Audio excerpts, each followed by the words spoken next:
Have you ever tried to be something you're not?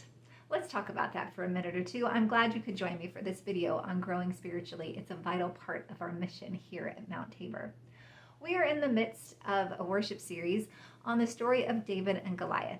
And this week, we've been focused on one portion of the story that comes from 1 Samuel chapter 17, verses 38 through 40. Our pastors spoke about it this past Sunday. I hope you get a chance, if you haven't already, to hear their sermons. But let's talk about this part of the story. It has been decided that David is now going to face off with the giant Goliath. And so Saul, in an attempt to help him, I suppose, gives David all of his clothes and all of his armor and all of his weapons and kind of loads him down. David is a young man. Saul is a seasoned warrior. So none of this stuff fits. It's too big. It's too heavy. David realizes immediately, I can't even walk in all this stuff.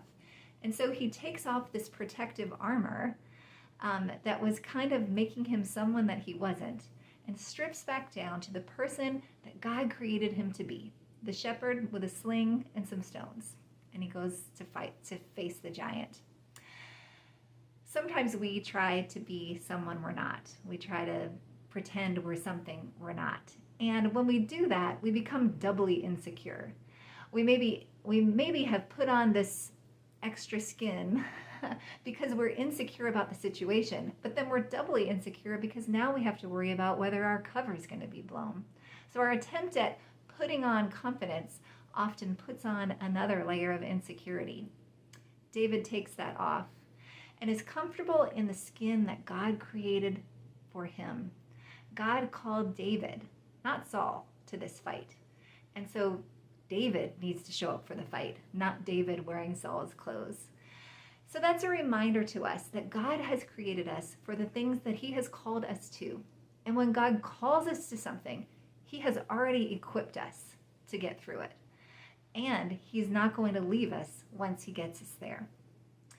I love what one of my favorite Christian speakers wrote on her Instagram about a week ago. Bianca Oldtoff, she's a pastor at the Father's House out in Orange County, California. She said, "Girl, you better walk in that room like God sent you there."